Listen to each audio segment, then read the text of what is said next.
Us. Ooh. I recommend folks go and watch that. Yeah. The Nightmare Before Christmas one is fucking awesome. I bet it is. I'll definitely. And if you watch it, it'll definitely give you a new appreciation for the line, "What's this? What's this? There's powder everywhere." And I'll just leave it at that, folks. I think you can connect Tim the Burton, dots. Johnny Depp. Johnny Depp was in the movie Blow. It all makes sense, okay? You don't even have to connect that many lines. Not Which really. is funny because I was just going to talk about how I've been watching It's Always Sunny lately, and I finally saw the episode that meme came from, where he's working in the newsroom or the mailroom. They have to get jobs so they can have insurance, and he's got the conspiracy and the conspiracy board. By the way, You gotta drink this coffee and smoke these cigarettes. By the way, speaking of Sunny, did you hear the big news about Sunny? I don't know that I did. They just got signed on for 4 more seasons. Woo, woo, woo. There's That at show. least 4 more seasons coming. If that show lasts as long as my life, I'll be happy. They said they want to keep doing it forever. They have no reason to want to stop.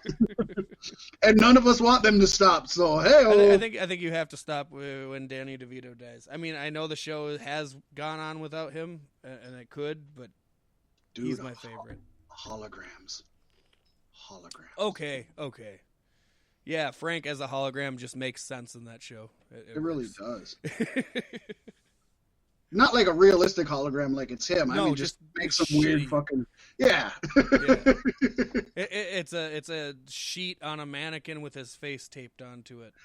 I could see Charlie just like pretending he's still alive with this hologram, and they would constantly just replay old clips from other Sunny in Philadelphia episodes, and it's Charlie acting like it's real. Yeah. And Dennis and Dee and Mac are just all like, dude, give it up. No, man. You know, they could replay the episode where somebody shit the bed, and Charlie's like, it wasn't me, it was Frank. It's like, dude, come on, it's a hologram. That was another one I just watched, too. I haven't seen most of that show, and when I do watch it, I'm like, where do I start? So I always start at a random season, so I don't watch it in order either. Oh, just start at one and go through. It's one that you can watch every episode separately, but there are a few things that connect, you know? So when does Frank come in then? Because I was started. gonna say, I was gonna say I start in the first season and he's not there, and I'm like, well, that takes. Frank comes in at the first episode of season 2, so I could say watch the first episode of season 1, because that's titled "When the Gang Gets Racist," and that's just an awesome episode. Yeah. There are black people hanging from the rafters. Nice, Charlie. But then you could probably skip to season 2, episode 1, and get into that. And even the Frank character, I would say, until halfway through season 2, isn't really the Frank we know and love. But just an awesome show. It is such a good show. When They Go to Hell is one of my favorite episodes too. That's just an awesome one. The Wade Boggs episode, you can watch that at any time, Paystee. Find the Wade Boggs episode and watch that one. That's probably one of my all-time favorites. Speaking of Wade Boggs, he inducted Curt Hennig into the WWE Hall of Fame, Paystee. And you know who's not going to be going into the WWE Hall of Fame? These people who are going from this week's comings and goings. Beautiful transition, Fat Mack. I love how we got into Wade Boggs, and that really does get right back into wrestling. That's just fucking awesome. The main event of this week's MLW Fusion saw Low Key pick up a victory over Davey Boy Smith Jr. to advance in the Opera Cup tournament. After the show, Court Bauer participated in a media call to discuss the outcome of the match, revealing that it was actually Davey Boy Smith Jr.'s final bout with the company. Davey Boy's exit in the opening round of the Opera Cup marks the end of this chapter for DBS and MLW. I have immense gratitude for Davey and his contributions inside the MLW ring over the past 2.5 years. The MLW system was a great fit for him. Winning the 2019 Opera Cup as well as his run as World Tag Team Champions, a real certified beast. Davey Boy Smith Jr. is the real deal, and I wish him luck with whatever comes next. AEW. I mean, he's going to go be with BPJ, right? Maybe. He could always go back to New Japan, but probably not during this COVID stuff, so I would think he'd easily at least makes a stop over in AEW. You know, Brian Pillman and Davey Boy, I mean, of course, to keep them together and God, you know, in a company where tag team wrestling is so much the spotlight, I want to see the Hart Foundation, the Hart Dynasty, I want to see them thrive. Yes. I think they'd be perfect in AEW. Perfect.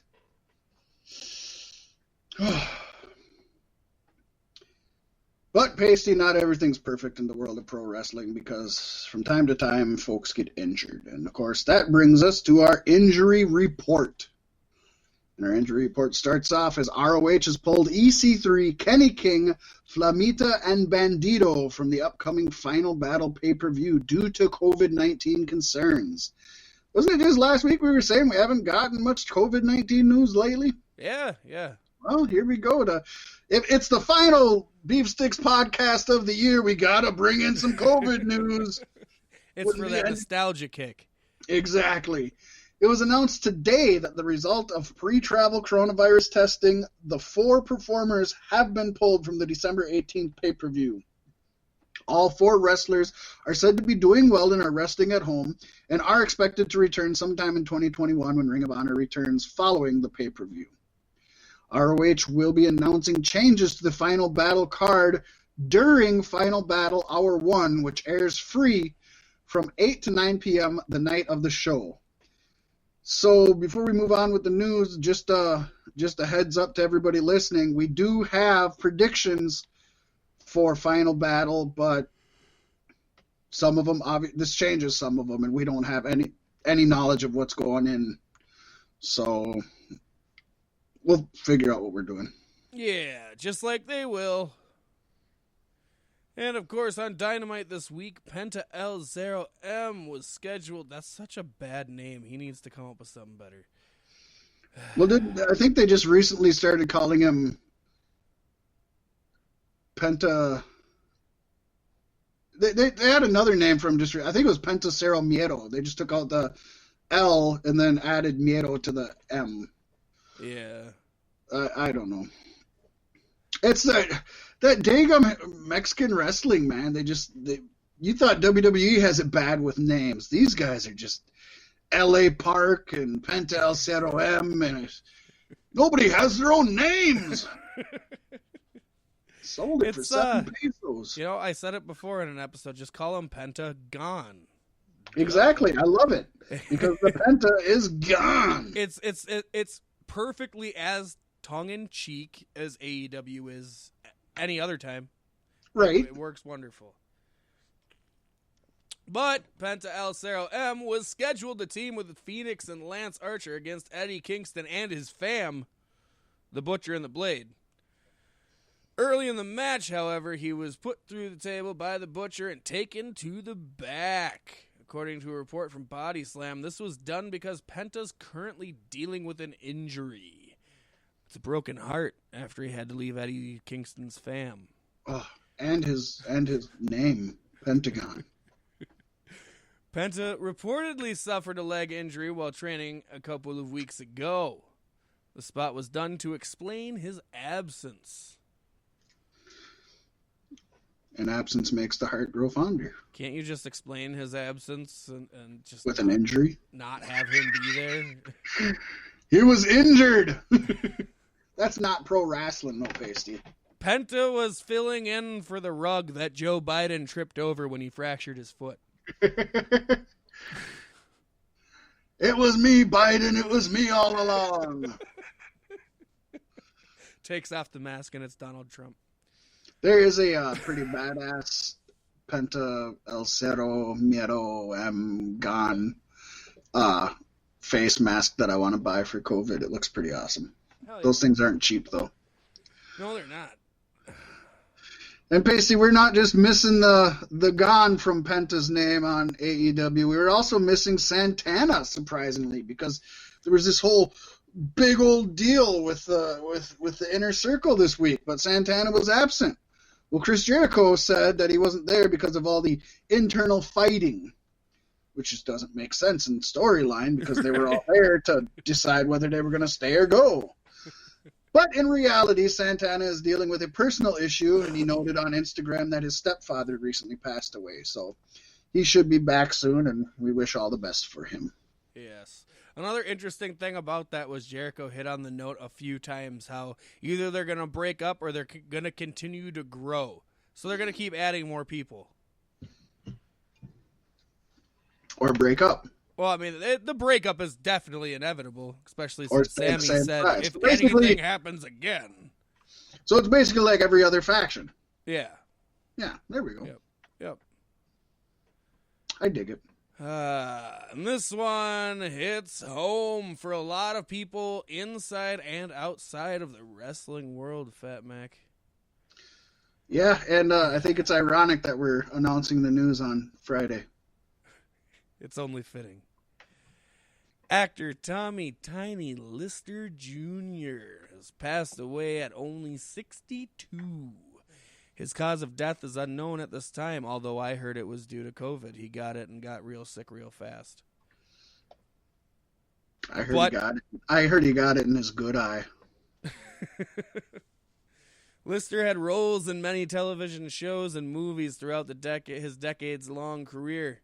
His credits include his most well-known role as Debo in the Friday series, The Fifth Element, Jackie Brown, Zootopia, Star Trek Enterprise, and of course, the 1989 movie starring Hulk Hogan, No Holds Barred, where he played Zeus. That appearance led to a brief, albeit fun run in wrestling, with his biggest match being at SummerSlam 1989, teaming with Macho Man Randy Savage in a losing effort against Brutus the Barber Beefcake and Hulk Hogan. On July 7th, 1990, Zeus beat Abdullah the Butcher by countout at a World Wrestling Council show in Puerto Rico. The match nobody knew they ever wanted to see. Right.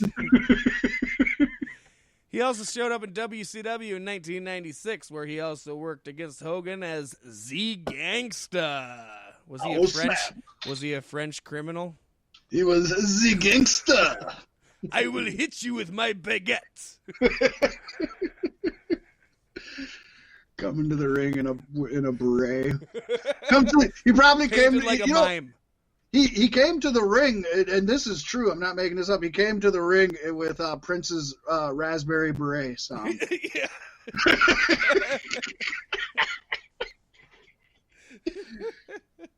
His finishing move was the Eiffel Tower. Good stuff. Good stuff. No, I mean, that's sad. 62, man. That's just nuts. If anybody was healthy, it was him. Maybe, other than his eye. I don't know. You know, he was blind in one eye. You got to look at things on the bright side, though, and that's he lived a hell of a life. That's a lot more living in 62 years than most people do ever. I'd say most families. You could combine a whole family of people. For sure. And I mean, and just the movies and TV shows that we named here are just a drop in the bucket. He never really starred in anything other than No Holds Barred. But Friday. He was just in so much. Well, he didn't star in Friday. He was a co-star. One of the most iconic characters. What do you? Oh, hands down. Right after Felicia. Mm. But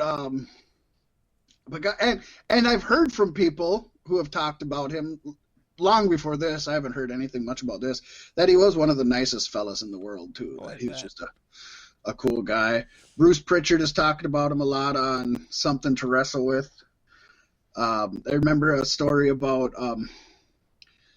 he was like the worst wrestler in the world. Obviously, he was awful, and not even just for an actor. He was just bad in general. Anybody who's seen him wrestle knows he was horrible, horrible bad. And they said he didn't really, he couldn't really pay attention. When somebody would say something like, somebody would say, "Okay, grab me." He would stand there and be like, "Okay, when?" And it's like, "No, dude, you gotta do it." But they said that they found the secret was they gave him a key phrase, and whenever they said the key phrase, he would listen. And so they'd give the key phrase and then say a move or something. And his key phrase was "Free James Brown," because around that time, James Brown had been incarcerated for drugs and he felt it was wrong. So these guys were in the middle of the ring being like,